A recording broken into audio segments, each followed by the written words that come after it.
السلام علیکم ورحمۃ اللہ وبرکاتہ۔ ایک صاحب نے سوال کیا ہے کہ کیا قرآن پاک اور احادیث کی کتابوں کو زبانی بلا وضو پڑھ سکتے ہیں یا نہیں پڑھ سکتے ہیں؟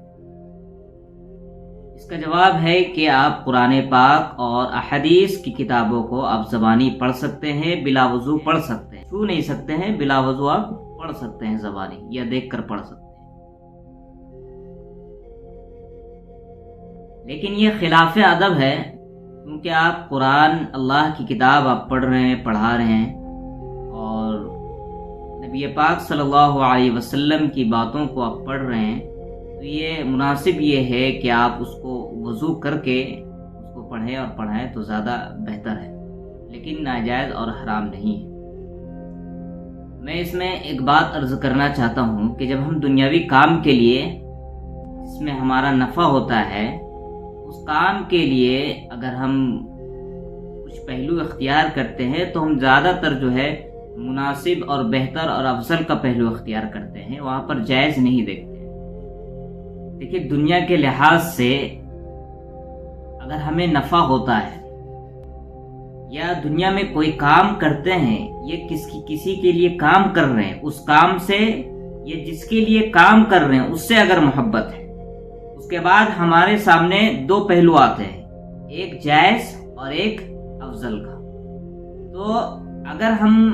اس کام سے محبت کرتے ہیں یا جس کے لیے کام کر رہے ہیں اس سے محبت ہے ہماری، تو جائز کو چھوڑتے ہیں اور افضل کو لیتے ہیں، افضل کا پہلو اختیار کرتے ہیں، جائز کو چھوڑ دیتے ہیں۔ لیکن جب دین کی، شریعت کی، اللہ کی بات آتی ہے تو اس وقت ہمارے سامنے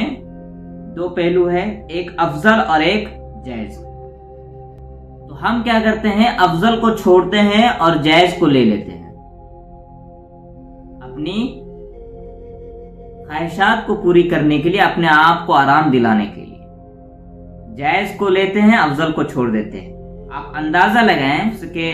خلاف کتنا چلتے ہیں، آپ اندازہ لگائیں اس چیز سے، اور نفس کے مطابق کتنا چلتے ہیں وہ بھی اندازہ لگائیں۔ کبھی بھی ہم سوال کرتے ہیں،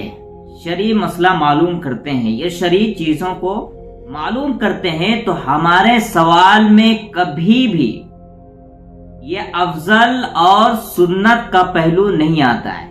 یہ افضل اور سنت کو معلوم ہم نہیں کرتے، یہ کبھی ہم نہیں کہتے ہیں کہ بھائی اس مسئلے میں افضل طریقہ کیا ہے، مناسب کیا ہے، اور نہ یہ معلوم کرتے ہیں کہ بھائی اس مسئلے میں سنت طریقہ کیا ہے۔ ہم معلوم کرتے ہیں کہ اس مسئلے میں جائز اور ناجائز بتائیے، اس میں یہ کرنا جائز ہے یا نہیں ہے یہ بتائیے، لیکن ہم یہ کبھی معلوم نہیں کرتے ہیں کہ اس مسئلے میں افضل کیا ہے، سنت کیا ہے۔ سنت اور افضل کو ہم معلوم نہیں کرتے، سنت کبھی معلوم نہیں کرتے ہیں۔ آپ اس سے اندازہ لگائیں کہ ہم اپنے نفسیات کے مطابق کتنا چلتے ہیں اور اس کے خلاف کتنا چلتے ہیں، کہ کبھی بھی ہم سنت معلوم نہیں کرتے، سنت رسول اللہ معلوم نہیں کرتے، ہم نبی کی سنت ہم کبھی معلوم نہیں کرتے ہیں۔ لیکن ہاں، جب دنیا کی بات آ جاتی ہے تو فوراً ہم جو ہے افضل ہم طریقہ اختیار کرتے ہیں، مناسب راستہ اختیار کرتے ہیں۔ تو جائز ہے قرآن پاک کو پڑھنا، پڑھانا بغیر چھوئے ہوئے، بلا وضو، بغیر چھوئے، اور احادیث کو، لیکن مناسب نہیں ہے، خلاف ادب ہے۔